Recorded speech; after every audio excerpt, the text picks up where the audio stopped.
If you're new here, hit the subscribe button, share, like all of the good things. And yeah, I just wanted to come and talk to you guys really quickly about something I thought about while I was out eating. I just came from this seafood place called Rockin' Seafood and Bar, and it was good. It was good. So I try to commit to these solo date nights every week, and you guys know I just moved, and so for the past couple of weeks, I've been kind of scoping the scene, trying to see what restaurants I can try. Cause your girl's a foodie, I love food, and so I said, you know what, I want to go there, and I've been, you know, having a craving for seafood this entire week, and I couldn't go yesterday because it was raining from the time I woke up to the time I went to sleep. And so I was like, oh man, like today I'm not sitting in this house. Although I did have to do a lot of Sunday stuff to prepare for my week, like groceries, laundry, etc. And so after I got done with all of that stuff, I was like, you know what? Let me go ahead and take myself out to this place. And it was good. It was really, really good.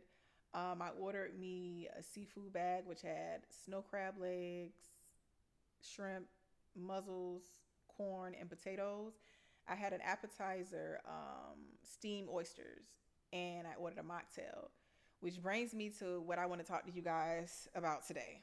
Because when I ordered this mocktail, this man was cracking up.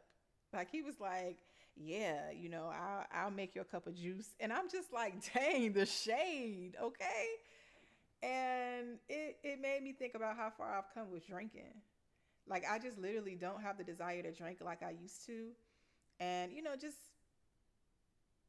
finding other ways to deal with stress and not feeling like I always have to depend on something to cope with stress or to decompress from my week or enjoy myself or socialize or whatever the case may be.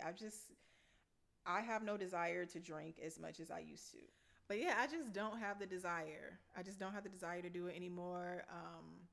And not to say that I wouldn't indulge from time to time, you know, on occasion, but I don't have the desire like I used to, especially when it comes to being in certain environments, um, being around certain people.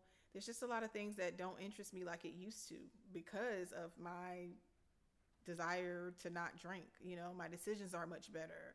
You know, I have more clarity. There's just so much, and just the healthier lifestyle that I've chose is drinking is not really in alignment with it. So, you know, there goes that.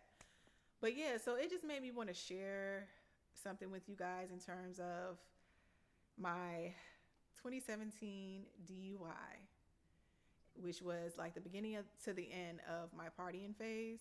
And when I tell you that night was so horrific for me because granted I didn't hurt anybody, didn't hurt myself, I didn't get into an accident or anything, but it really opened my eyes to just the life that I was living. Like, although I can say for myself, I was living a pretty normal party life. It wasn't like I was doing no heavy drugs or I was just, you know, that was the only thing or the only part of my life that existed. But it was like, you know, it was something that I did sometimes throughout the week. And now I couldn't see me doing any of that throughout the week. I'm like, I gotta be up in the morning. But back then, oh no, I was out there. And so, yeah, I got a DUI. They arrested me, put me in the back of the police car. I was boohoo crying like a baby. Now, mind you, I couldn't get in contact with my friends because my phone had died. Mind you, my phone that I had at the time, it was on its last leg. So my charger port was messed up. So I had it on a portable charger, which died. So there goes that. And then they couldn't find me in the system. My friends, they were talking to the police officers, trying to get them to pull my information up to see where I was locked up at. No one could find me. And I always feel like certain things just happen for a reason. And that reason for me was so that I can learn my lesson and just, you know, some the decision I was making to drive under the influence, that was not a good idea. And so even though, just sending this message out to anyone, if you haven't gotten a DUI, Or if you're driving recklessly, under the influence, please just stop. It's not worth it. It might seem fun, or you might feel like you're not harming anyone, but the moment you do, or the moment you get locked up and now, you have this on your record, it did change a lot of things for me. Initially, it did, with that being on my record. And so it's been some time that's gone by, but it's still on my record. Can't get rid of it. But yeah, so my friends couldn't find me in the system for 24 hours. Mind you, I had to start a new job on Monday. So I had got locked up Saturday night going into Sunday. My friends couldn't find me for until like Sunday night going into Monday morning. And the icing on the cake, I also got a ticket after getting my car out of the impound because I was speeding trying to get to the new job. So you see how there's a domino effect when you're out here just, making decisions that could cost you. It's just like a domino effect. And it made me realize then, like, I need to start making better decisions in regards to, when it came to like drinking. And so after that, when I tell y'all, I would go to parties and I would babysit my drink, and people would just be laughing at me like, oh, you gonna babysit your drink, da da da. And I'm just like, yeah, like, and I didn't feel like it was, any of their business for me to tell them why, but I just felt like, dang, like people really out here shaming you for not drinking. And mind you, I was drinking, but they wanted me to drink more. Y'all really gotta stop. Like, it's okay. No, and in all seriousness, like, you shouldn't shame someone for making a decision that is beneficial to their health, or just their health in general, or their life. So although you don't know what a person's going through, it doesn't matter. You don't have to know. Just allow people to, make decisions that are better, that's best for them. That's that. But yeah, so I just wanted to share that with you guys. Thank God for growth and wisdom, and just wanting to make better decisions. Also, another vice that I decided to let go is my hookah. That's something that I just recently, I won't say, I just recently got rid of my hookah, and it took me a year to get rid of it because it was actually boxed up in storage. So I literally, and I know it might sound weird, but I cried when I threw it away. And I think it's just because it represented like a past life that I had. And it made me think about just all the times that I felt like I needed that to like decompress from my weekend. I mean, smoking hookah was part of my budget, baby. Like, I made sure I had shisha.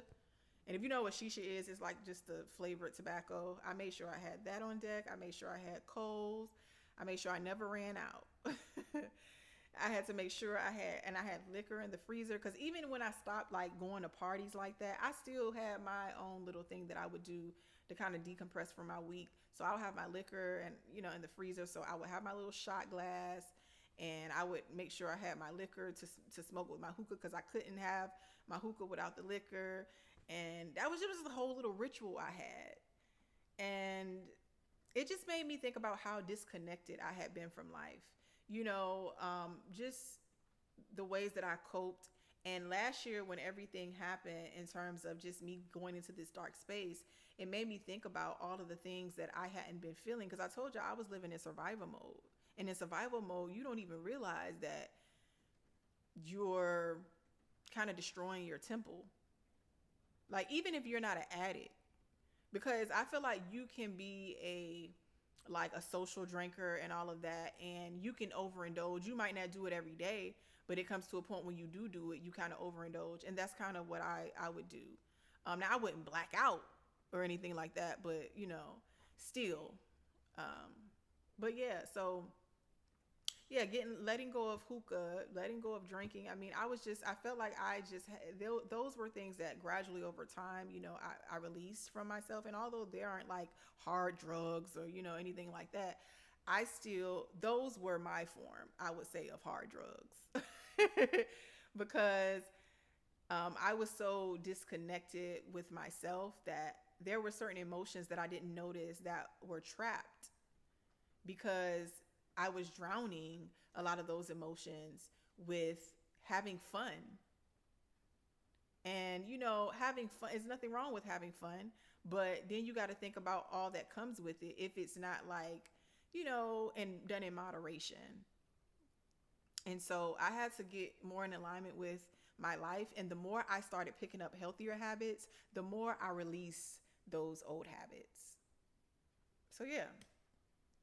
So that's just something, a couple of things that came to mind just from me ordering a mocktail at a bar. So, yeah, guys, just share your thoughts down in the comments. I just like to hear, what you guys think, your thoughts, and share your story if you want to. And yeah, until next time, talk to you soon.